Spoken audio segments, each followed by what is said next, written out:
Happy Multichrome Monday. Today I'm really excited because I'm going to be featuring the Colourpop Liquid Chrome shadows.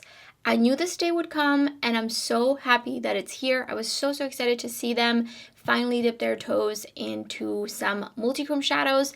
These are liquid and as you can see they're pretty tiny, which I think makes sense because multichrome pigments are expensive, which is why you really rarely see a lot of mainstream brands and even more so more affordable brands touch multichromes. That being said, I do suspect that Colourpop will be starting to feature some multichrome shadows in press form in some of their palettes in the near future. I just think that it's coming, it's happening, and this is the sign that they are coming. So there's 4 shades and I'll show you some swatches of these and I'll also be showing you a couple of comparisons and then I'm going to be creating 2 looks. So let's get right into it. So I'm going to be live swatching these and this is the shade Fire. I forgot to mention these are part of a collection. I believe it's the Avatar Part 2 collection. So something I immediately noticed with these when I first swatched them, just when I got them, and I did purchase these, by the way. I do get some PR from Colourpop, but these I purchased myself. A lot of these shades are pretty streaky, and you can kind of see that. I feel like that's semi-expected with liquid shadows in general, but it's especially worse when you go back in and it kind of wipes off what it just put down. And these do feel, I would say, more similar to the Devinah Twin Flames than, for example, the Natasha Denona Chromium Liquid Shadows, if you remember those. Next up is Air. So it's a pretty nice swatch like this, but the moment I start to spread it out, it does become a little streaky. This shade is actually not that bad. These are not very liquidy, which I much prefer, so this one is a bit more opaque. Next, on to Water. This one, just a little bit of streakiness there. This one feels maybe a little less thick, and you can start to see how it's wiping off some of the shadow. I feel like it's really more visible on an angle. Last up is Earth, and this one is very sheer.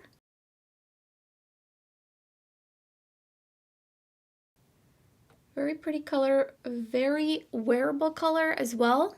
So I'm going to let these dry because they do look more metallic when they're wet than when they're dry. So here they are dry, and here's the shifts.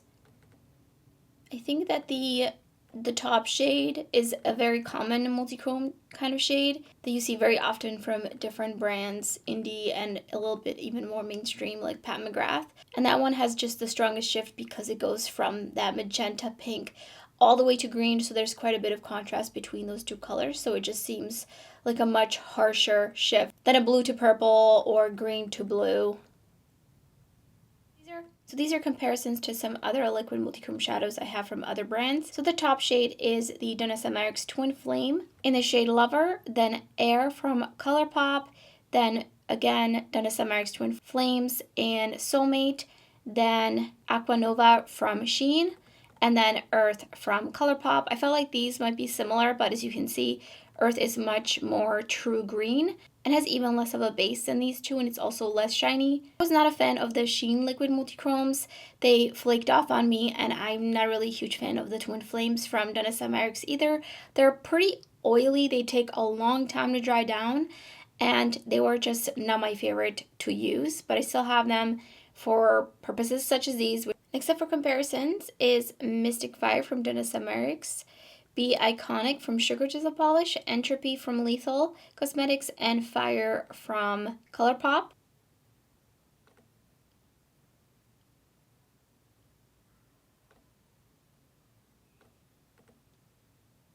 Last up is True Love from Devinah, Illusion from Sugar Drizzle Polish, Beam of Light from Physicians Formula. Do you remember those? I did a video on these. I was not a fan of them at all. And then Water from Colourpop.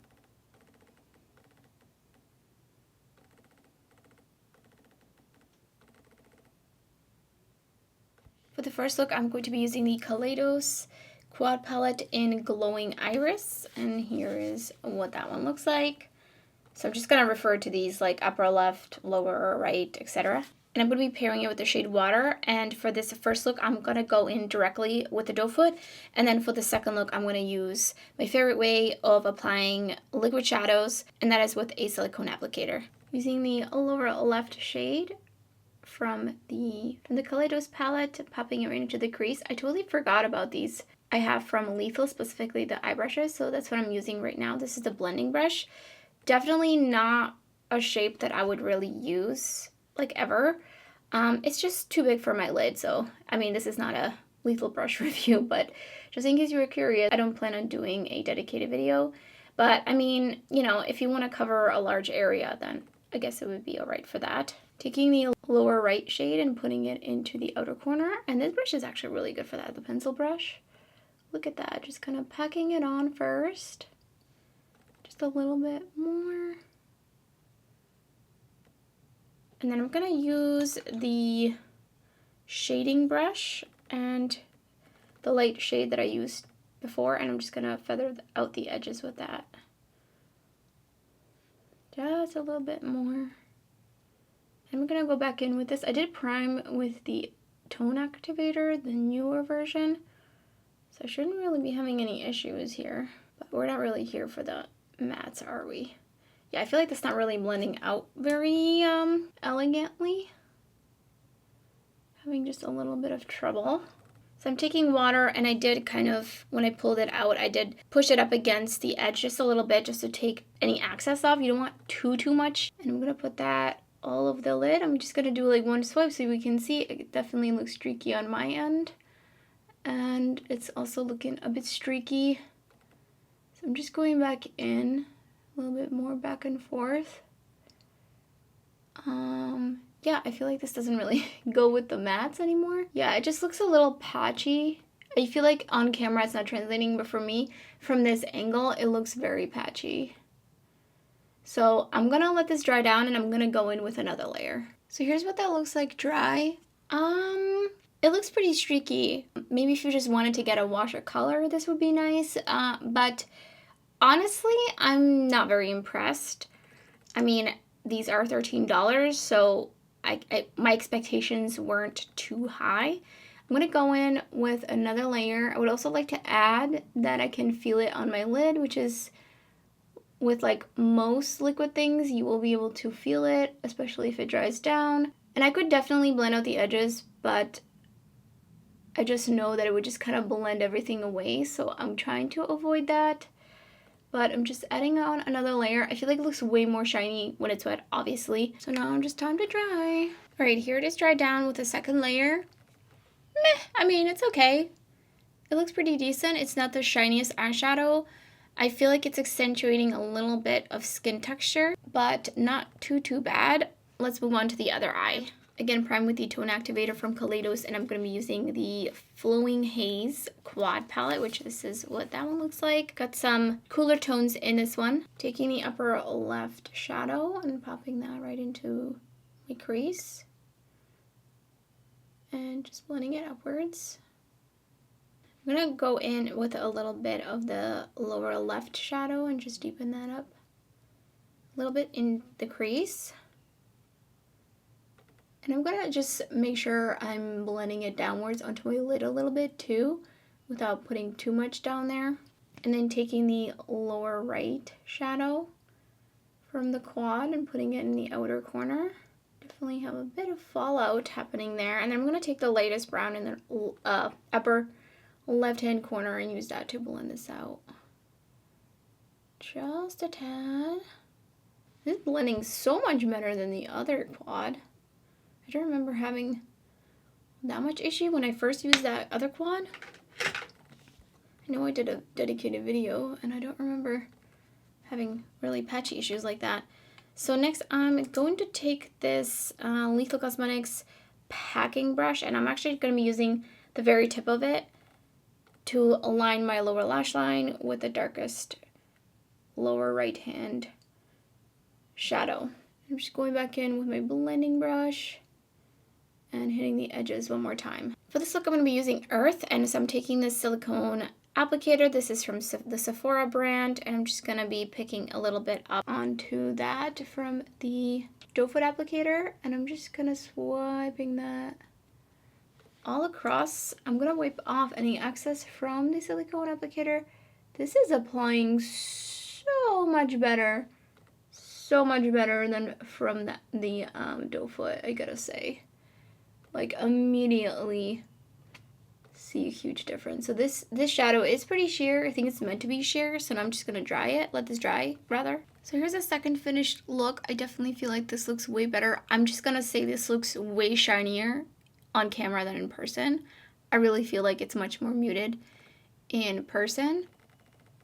This shade in particular reminds me of Verte from Clionadh, and I think it's Big Bang from Terra. They both have that kind of brownish base to them.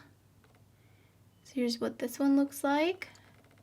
I can definitely see a little bit of skin texture accentuation, and I can feel it, but my eyelids just have to get used to that. That's going to go away. So here's a comparison just for a reference between one of the liquid shadows. This is the shadow Earth, and a pressed shadow. This is Big Bang from Terra Cosmetics. You can see just how much shinier it is. And also this is 1.5 gram, and this is not going to dry out on you. What a liquid shadow can do, a pressed shadow can do better. I think most times, not obviously all the time, I think there's definitely certain effects that you can get with liquid shadows, but for the most part, I think you can see quite a bit of a difference. So I'm not going to be doing swatch comparisons to all the shades, but I will show you one other one that is a little bit of a darker base. So this is Water from Colourpop and Vibrations from ShineBySD. This shadow is $14, I think almost $15, and it is a Canadian-based indie brand, so you would have to pay a bit more on shipping, but I just feel like personally, for my preference, I don't feel like these are any easier to use than a pressed shadow already. So overall, my thoughts are pretty much meh. I mean, they're $13. They're easily accessible. You can get them, you know, order them online from a brand that you know, and they're going to come probably within maybe 2 weeks max-ish, depending on if Colourpop's having like a huge sale and how many orders they're getting in. But I think for the most part, you're going to get better shipping with Colourpop than maybe some indie brand. My absolute favorite liquid eyeshadow formulas are the Natasha Denona Multichromes. Now these are no longer like fully available. They were limited edition. However, they do still have some shades available on the Ulta website as well as the Sephora website. So in case you're interested, I think even though these are really expensive, I feel like these are really worth it. Mine are still not dried out, and I've had them for a couple years. And obviously they are a bit more pricier than these. But again, if you're looking for a really, really amazing formula, and also these, I would say these are for the most part a little bit more wearable because they are on the sheer side versus 3 of these shadows being on the darker side. I know that in general, these kind of darker jeweled toned multichromes are not everybody's cup of tea. So my recommendation would be to try Earth from this collection and see how you like it, and then maybe buy the other shadows if you really love the shade Earth, but keeping in mind that these are obviously much, much darker. But for $13 with like a $5 off coupon, which I think you have to spend, I think $30 to be able to use those. I'm not 100% sure. And then I am not sure how limited edition these are because they are part of a collection, which is the Avatar collection. So they're probably not going to be available forever and ever. They're not part of their permanent line. The other liquid shadows I enjoy are from Sugar Drizzle, and I believe these are, and I mean, you get way more product, and these are I think $16, and you can use coupon codes to save a bit more off of these. So it's really up to you if you feel like this is worth it, and because you can easily get your hands on it, then maybe they're worth it to you. I would personally take those $13 and use it towards a pressed eyeshadow because again, these are going to dry out. You're probably not going to finish this entire tube. So yes, they're only $13, but you might waste away $13. Or you can get a pressed shadow that will last you for I don't know how many years, that you don't have to worry about drying out. You don't have to worry about, am I using it enough? And you don't have to worry about any drying down or anything. Now I did wear these for a couple of hours. I tried the other 2 shades on my lid over the Smashbox 24-hour primer that I set, and I just used them. I didn't use any matte shadows with them, and they seem to last really well. Like nothing was lifting. Obviously, it wasn't all 8 hours that I wore them for, so I can't speak on that, but they do seem to be very, very long lasting, which is great. I have not experienced any sort of skin irritation from these. So far, these are my thoughts on these, but I will keep you updated if anything changes. Let me know in the comments below if you got these. What do you think of them? I would love to hear your thoughts. But that's everything for this video. If you enjoyed it, don't forget to give it a thumbs up. And if you're new to my channel, I would love it if you subscribed. Thank you so much for watching. I hope to see you next time.